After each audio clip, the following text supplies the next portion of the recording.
우리가 전번 시간에 살펴보았던 본문의 말씀은 이제 세일산에 거주하였던 에서의 후손, 즉 에돔의 족보에 대해서 우리가 살펴보았습니다. 에서는 자신의 후손들, 즉 에돔 족속이 잘 살아가도록 그는 세일산이라는 곳에, 그곳에 자기 가족들과 자기와 함께하는 자들을 이주시켰고, 그리고 그곳에서 이방 여인들과 함께 결혼하게 해서 그의 나라를 강대하게 했습니다. 그래서 그 어떤 나라들보다도 강대한, 부강한, 풍요로운 나라를 이룰 수가 있었습니다. 요셉과 야곱과 비교하여 보더라도 야곱은 그저 무리를 이끄는 중이었지만 그는 자신을 따르던 군사만 400명이 넘는 사람들을 데리고 다닐 정도로 이미 나라의 형태를 갖춘 그런 큰 부강한 민족을 이루고 있었습니다. 그러나 그가 그토록 자신의 민족, 자신의 가족들을 지키고자, 그리고 가족들이 더 흥왕하게 하고자 하나님께서 금하셨던 이방 사람들과 결혼도 하고, 그리고 그곳에 자기 가족들을 이주도 시켰건만 우리가 알듯이 에돔은 결국 멸망해 버리고 맙니다. 역사 속에서 사라져 버리고 맙니다. 이유가 무엇입니까? 하나님을 의지하지 아니하고 사람을 의지했기 때문입니다. 여러분, 우리가 아무리 사람을 의지해도 결국은 사람은 다 떠나버리고 사라져 버리는 거예요. 왜냐하면 사람은 영원하지 못하기 때문입니다. 그리고 우리가 족보를 쭉 보게 되면, 여러분, 족보를 통해서 이들이 어떤 일을 행했는지, 무엇을 했는지, 여러분, 이들의 행적에 대해서 성경은 기록해 놓지를 않습니다. 이름만 나옵니다. 그리고 우리가 이것을 통해 우리는 알 수 있는 것, 우리도 하나님 앞에 나아갈 때 우리는 내 이름을 통하여 내가 어떻게 살아갔는지, 내 이름을 통하여 내 인생의 페이지를 어떻게 써내려 갔는지 우리는 하나님 앞에 우리의 인생을 내어 놓아야 된다는 사실입니다. 그때 우리는 과연 하나님 앞에 내 인생을 어떻게 내어놓을 수 있을까? 과연 내 인생을 부끄럽지 않은 모습으로 하나님 앞에 이렇게 살아간 게 내 인생이었습니다. 내 인생의 노트를 하나님 앞에 온전히 드릴 수 있을까? 내 인생의 노트는 무엇으로 채워져 있을까? 우리는 돌아볼 줄 알아야 되는 겁니다. 이제 오늘 본문은 이제 그의 형제였던 이제 야곱이 이제 그의 아들을 통해서 어떠한 또 하나님의 역사를 이루어가는지에 대해서 오늘 나오고 있습니다. 1절을 보게 되면 야곱이 가나안 땅 곧 그의 아버지가 거류하던 땅에 거주하였더니, 야곱은 이제 가나안 땅, 그의 아버지 이삭이 거류하였던 곳에 거주하였다고 되어 있습니다. 여러분, 여기서 아버지는 뭐 했다고 되어 있습니까? 거류했다고 되어 있어요.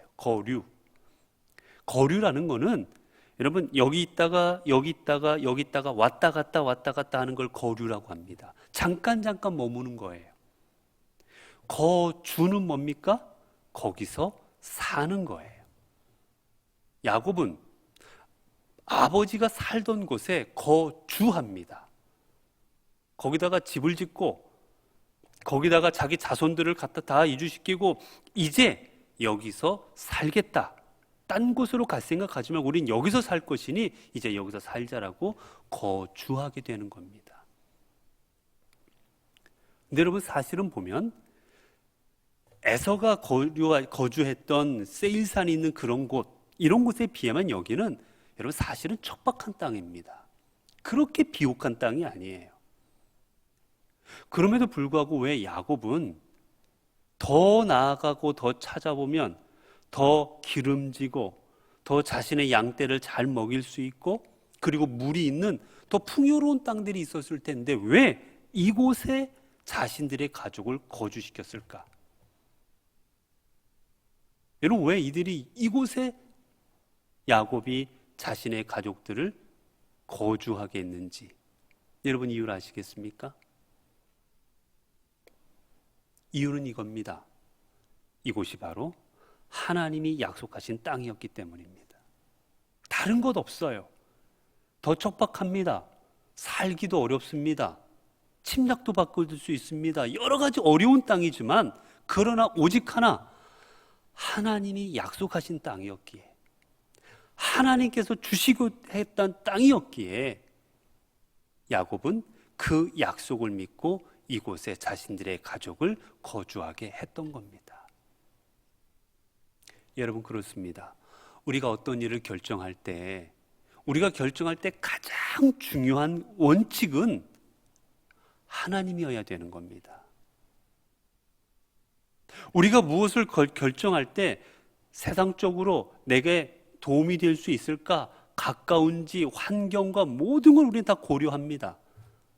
그런데요, 첫 번째로 고려해야 될 건 실은 하나님이라는 겁니다. 아무리 척박한 곳일지라도 하나님께서 역사하시면 거기는 은혜의 땅이 됩니다. 여러분, 오병이어의 기적이 어디서 일어났습니까? 빈 들에서 일어납니다. 여러분, 풍요로운 땅에서 오병이어의 기적이 일어났던 게 아니에요. 저 신성하다고 여겨졌던 예루살렘 성에서 오병이어의 기적이 일어났던 거 아닙니다. 빈 들이었어요. 빈 들. 아무것도 없는 땅입니다. 그러나 그곳에 예수 그리스도가 계실 때 오병이어의 놀라운 이적이 일어나는 겁니다. 그렇게 우리도 무엇인가 결정할 때 내 이익과 내 이기심, 욕심, 다른 것보다도 하나님의 말씀, 하나님을 중심으로 삼아 결정할 때 그곳에 하나님의 은혜가 임하고 하나님의 능력이 임하게 되는 거예요. 그리고 그곳에 하나님의 뜻이 이루어지는 겁니다. 자, 그 다음에 이제 2절은 이렇게 시작합니다. 야곱의 족보는 이러하니라. 요셉이 17세 소년으로 그의 형들과 함께 양을 칠 때 그의 아버지의 아내들 비라와 실바의 아들 루가 더불어 함께 있었더니 그가 그들의 잘못을 아버지에게 말하더라. 이제 야곱의 족보는 이러하니라. 여러분, 야곱의 족보가 이전에는, 여러분, 야곱 전에는 족보가 어떻게 되었습니까? 한 사람 한 사람을 통해서 이루어집니다. 아브라함, 그리고 이삭, 그리고 야곱. 한 사람씩을 통해 이루어져요. 그러나 이제 야곱 때부터는 어떻게 됩니까? 그의 자손들, 그의 아들들을 다 통해서 이루어집니다. 하나님의 언약이 이제 그를, 자식들을 통해서, 자녀들을 통해서 이루어지는 거예요. 그중 이제 요셉에 대해서 나옵니다. 요셉이 17세가 되었을 때 이제 아버지는 그의 형들과 함께 양을 치러 내보냅니다. 자, 그런데 오늘 본문에 보면 이렇게 되어 있어요. 아버지의 아내들 빌하와 실바의 아들들과 더불어 함께 있었더니. 여러분, 야곱의 아내가 몇 명이었지요? 야곱의 아내가 몇 명입니까? 총 4명입니다. 그렇죠? 첫 번째 아내가 누구였어요? 레아입니다. 그 다음에 라헬입니다. 그렇죠? 그리고 거기서 끝나지 아니하고 레아와 라헬은 각각 자신들의 몸종을 주어서 아들들을 더 낳게 만들어 버립니다. 레아의 몸종이 누구였지요? 레아의 몸종이 누굽니까? 실바. 그 다음에 또한 라헬의 몸종이 누굽니까? 라헬의 몸종이 누구지요? 비라입니다. 이 비라와 그 다음에 이제 실바를 통해서 자녀들을 더 낳게 됩니다. 그런데 오늘 본문에 보니까 야곱은 레아의 자녀들과 함께 양을 치러 보낸 것이 아니라 쉽게 말하면 첩의 자녀들과 함께 있도록 했어요. 아마 성경에 나와 있지 않지만 아마도 우리가 생각하기로는 레아와 라헬은 경쟁 관계였습니다. 성경에 보면 늘 경쟁 관계였어요. 그래서 혹이라도 경쟁 관계에 있는 그들 가운데 어떤 일이 있을까 봐 아마 야곱이 배려해서 아마 첩의 자녀들과 있도록 배려한 것 같습니다. 아무튼 그들과 함께 있었는데 이 요셉이 어떻게 하고 있습니까? 그가 그들의 잘못을 아버지에게 말하더라. 자기 형들의 그 잘못을, 자기 형들이 잘못하고 아버지한테 뭔가 실수하고 뭔가 혼날 거리들을 아버지에게 말하더라. 그럼 말하더라는 미완료형이에요. 즉 완료 끝이 안 났어요. 무슨 뜻입니까? 계속해서 고자질하는 거예요. 아빠, 저 형이 아까 나갔을 때 아빠 욕했어. 아빠, 저 형이 아까 저 양칠 때 몰래 가서 낮잠 잤어. 가서 형들의 잘못을 다 일러 바치는 거예요. 여러분, 자녀들을 이렇게 키워보시거나 아니면 여러분이 자녀일 때 어떻습니까?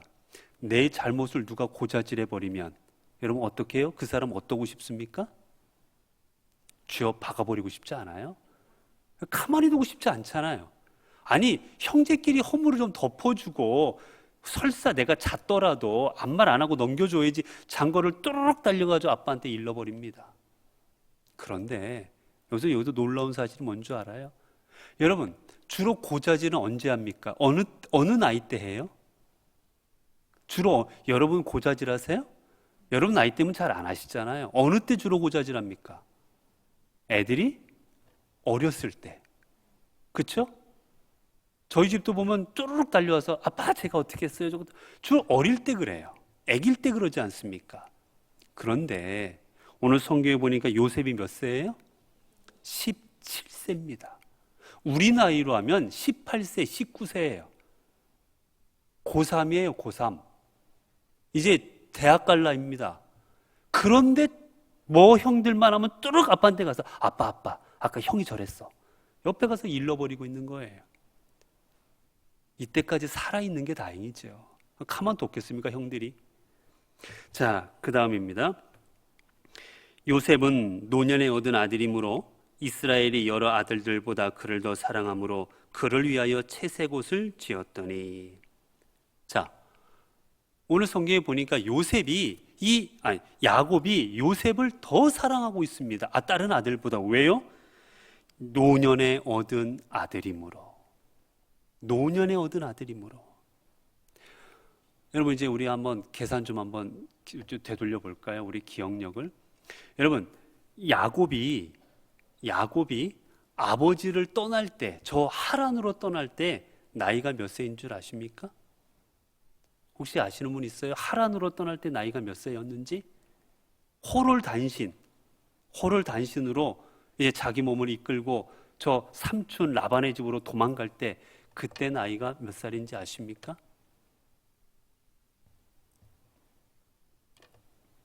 그때 나이가 77세입니다.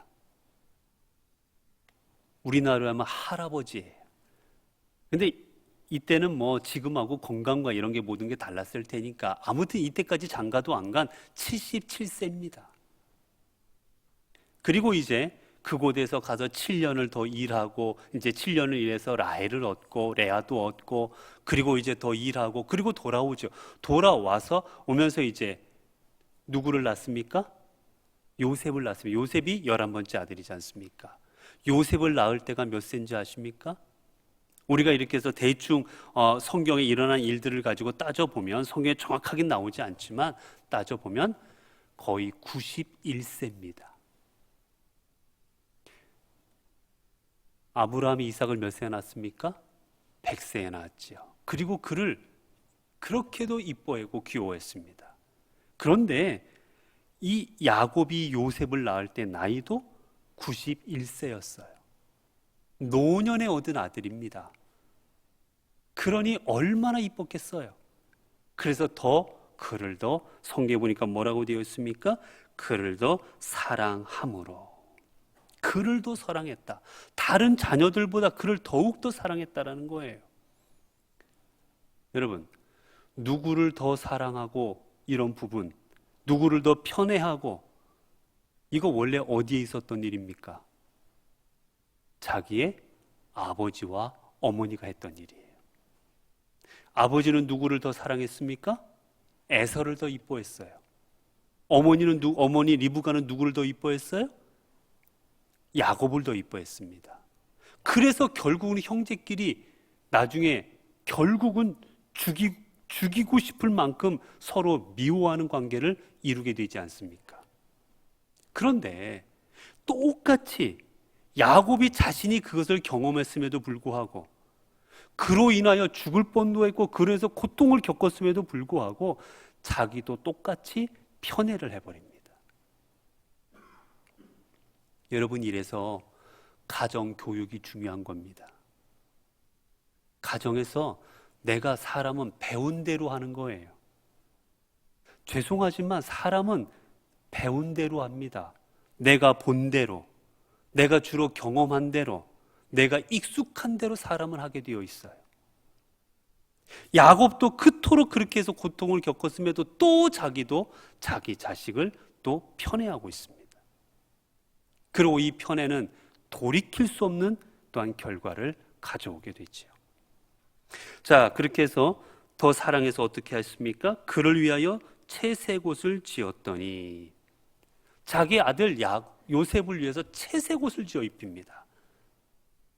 이 채색옷이라는 건 무슨 뜻이냐? 이 옷이라는 거는요, 겉옷을 말하는 겁니다. 겉옷.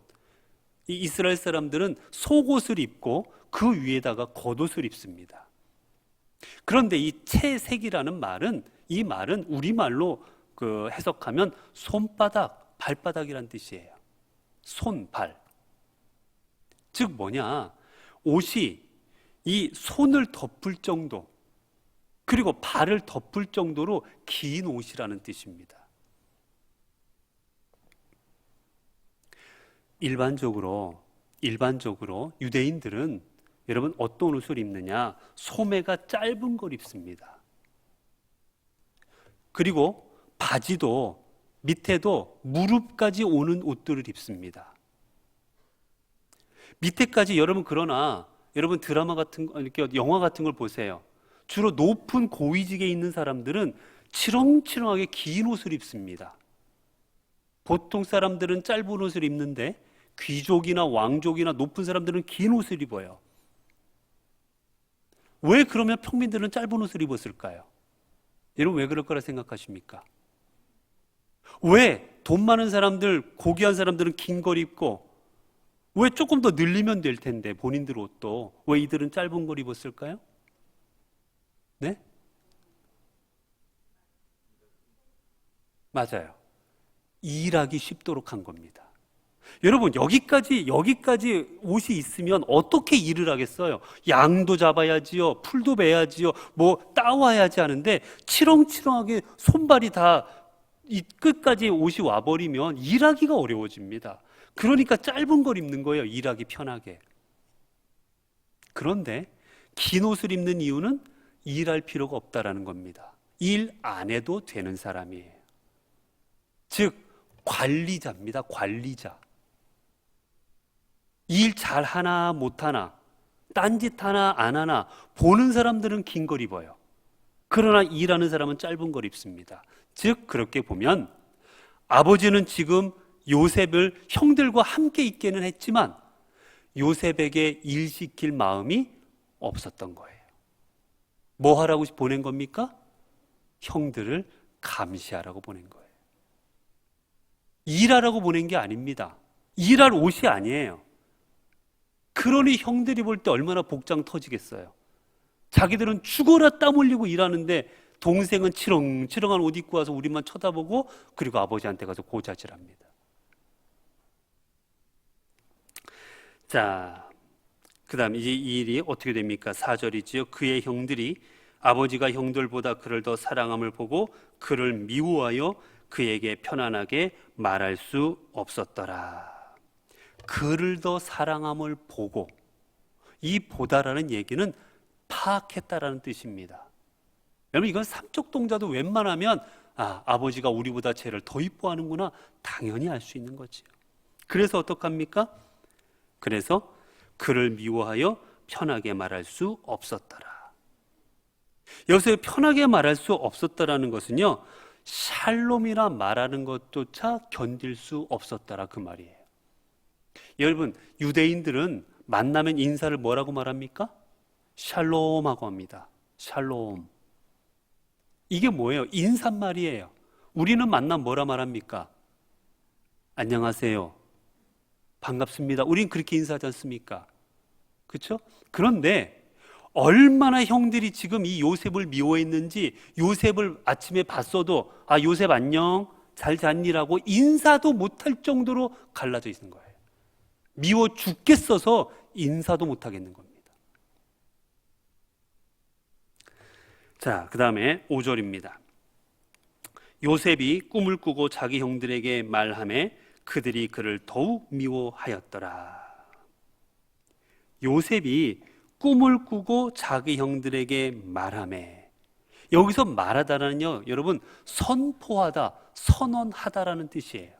예를 들면 아, 형, 내가 이랬어, 이게 아니라 모든 사람 앞에서 선포하는 거예요.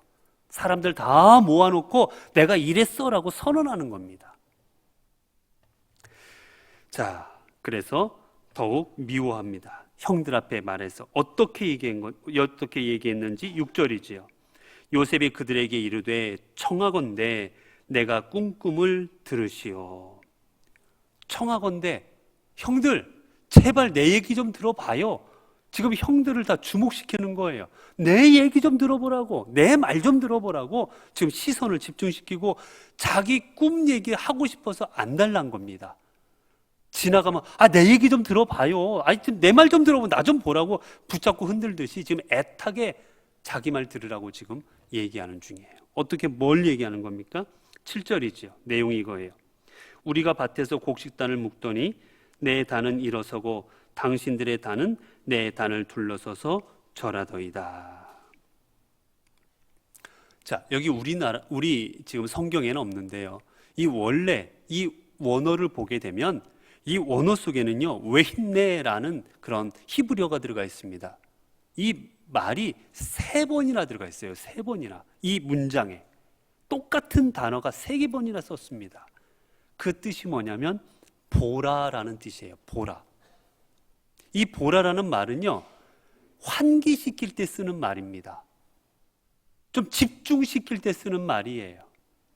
즉 지금 요셉은 형들에게 형들 내 꿈 얘기 좀 들어봐요. 진짜 기가 막힌 꿈을 꿨다고요. 좀 들어보라고 3번씩이나 자기를 향하여 집중시키고 있는 거예요.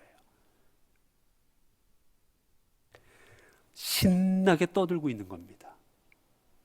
형들의 마음, 형들이 내 꿈을 들으면 형들이 기분 좋아할까, 기분 나빠할까, 어쩔까 생각도 안 하고 그저 자기 기분대로 자랑하고 싶어서 안달난 거예요, 지금.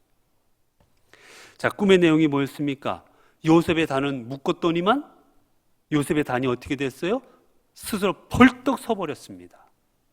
그리고 형들의 단은 어떻게 해요? 내 단에게 머리 숙여 절하더이다. 내 단한테 절했단 말이에요. 여러분, 여기서 절하다라는 것은요, 부복하는 거, 완전히 납작 엎드리는 겁니다. 주인 앞에 종이 납작 엎드리는 거예요. 형들의 단이 내 단 앞에 납작 엎드렸습니다. 여러분, 이 말 듣고 기분 좋은 형들이 있겠습니까? 결국은 이 말이 뭐예요? 형들이 나에게 납작 엎드립니다 라는 뜻입니다. 이 말을 들은 형들이 얼마나 기분 나빴겠어요. 그런데 여러분, 여기 오늘 절하더이다 라는 이 단어가 어디에서 또 쓰입니다. 어디냐면 43장 28절이에요.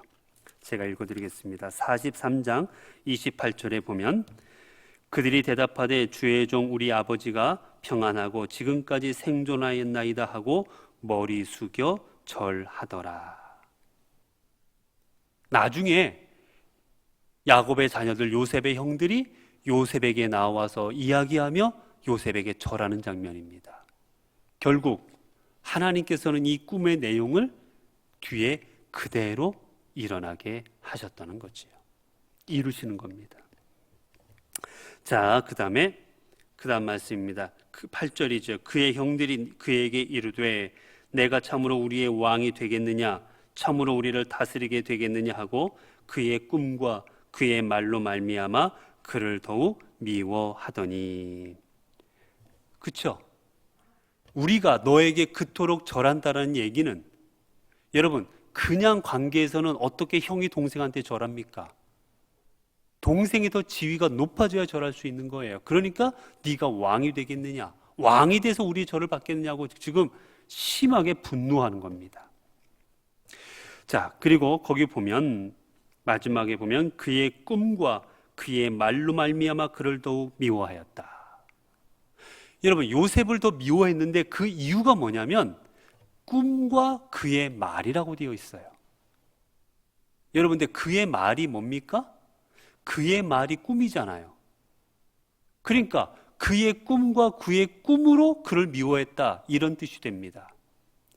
그래서 이 말은 무슨 뜻이느냐?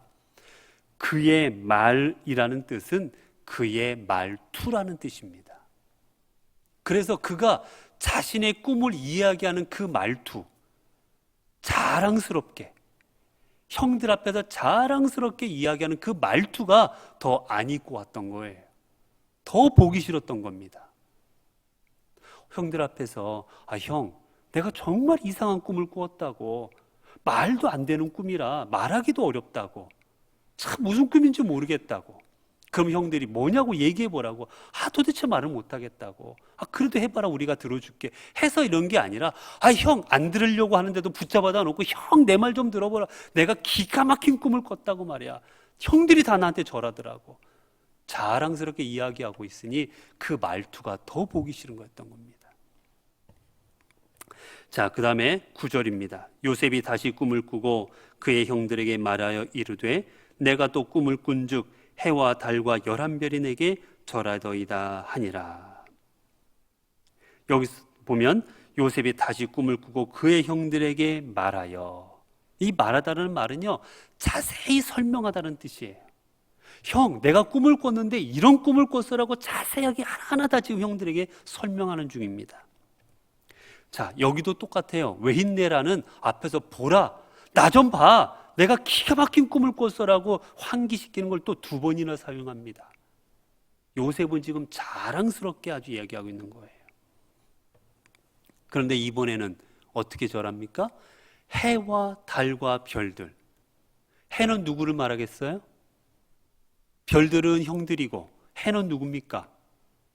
해는 야곱이고 달은 어머니인 거예요. 즉 아버지와 어머니 그리고 형들 모두 온 가족들이 나에게 절하더이다 라는 뜻입니다. 이제는 형들뿐만이 아니라 부모까지 가세합니다. 형들은 더욱 분노하지요. 10절입니다. 그가 그의 꿈을 아버지와 형들에게 말하매 아버지가 그를 꾸짖고 그에게 이르되 내가 꾼 꿈이 무엇이냐? 나와 내 어머니와 내 형들이 참으로 가서 땅에 엎드려 내게 절하겠느냐. 여러분 보면 그가 그의 꿈을 아버지와 형들에게 말하매, 여러분 이미 앞에서 형들에게 말했습니까? 안 했습니까? 이미 했어요.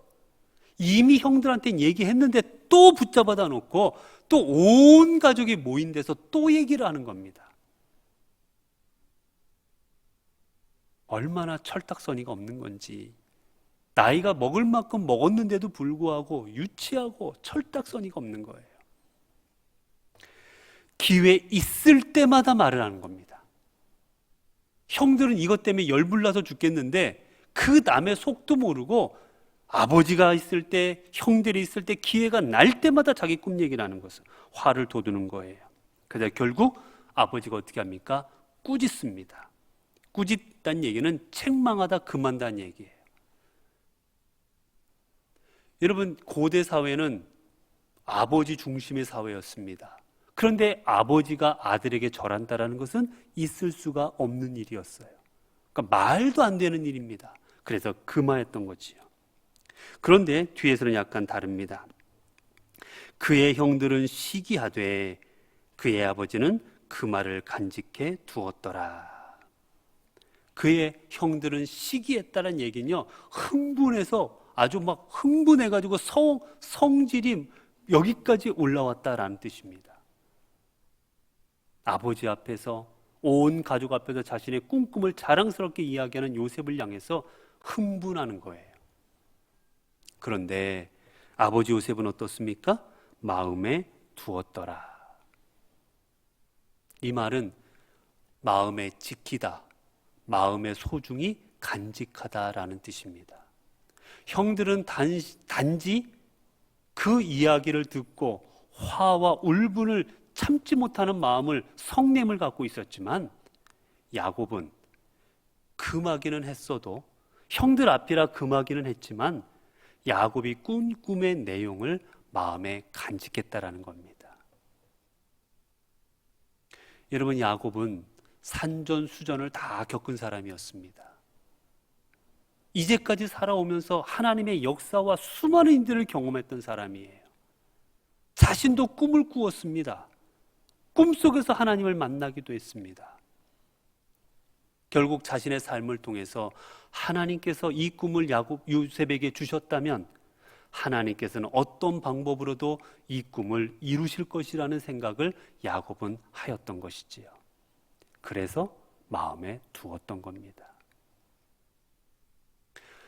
여러분, 오늘 본문을 통해서 보는 요셉, 하나님은 이 요셉을 통해서 오늘 지금부터 이제 이 창세기가 끝날 때까지 이제 요셉의 이야기로 창세기가 이루어지게 하십니다. 중요한 인물입니다. 그런데 오늘 본문 속에 나오는 요셉의 모습은 철딱선이 없는, 철부지 없는 어린아이 같은 유치한 사람의 모습입니다. 여기서 우리는 중요한 사실 하나 깨닫습니다. 무엇이냐면 하나님이 그토록 위대한 사람으로 사용했던 요셉도 한때는 이처럼 유치하고 미성숙하고 이처럼 미움받을 짓만 골라서 했던 그런 연약하고 부족한 사람이었다라는 거예요. 그러나 하나님께서는 그 부족하고 연약했던 그 철딱선이 없던 요셉을 들어서 하나님의 위대한 도구로 사용하여 주셨다라는 겁니다. 여러분, 그렇습니다. 오늘 우리도 하나님 앞에 미숙하고 미성숙하고 하나님 앞에 정말 보잘것없는 존재가 우리들이지만 하나님은 그런 우리들을 선택하여 주셔서 오늘 우리로 하여금 하나님을 믿게 하시고 우리로 하여금 구원의 길을 걸어가게 하여 주시고 우리로 하여금 하나님의 성전에서 하나님의 교회와 하나님의 나라를 위해서 하나님의 도구로 이 시간도 사용하여 주고 계시다라는 겁니다. 그렇게 우리는 늘 나 같은 사람을 하나님께서 선택하셨고 나같이 부족하지만 하나님께서 나를 써주신다라는 그 사실을 기억하고 우리는 걸음걸음을 하나님 앞에 선택받은 자답게 이 땅을 살아가야 될 것입니다. 기도하겠습니다. 은혜로우신 하나님 감사합니다. 오늘 또 하나님 귀한 말씀을 통하여 하나님 요셉이 하나님의 그릇으로 하나님의 도구로 성장해 나가는 과정을 우리로 하여금 깨닫고 보게 하신 것 감사합니다.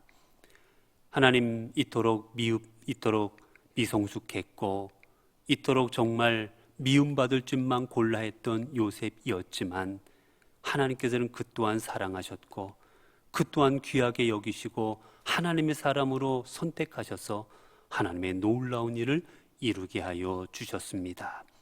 오늘 우리도 요셉처럼 너무나도 부족하고 연약한 존재이지만 하나님의 부르심을 받고 하나님의 선택하심을 받아 이 자리에 있는 줄로 믿습니다.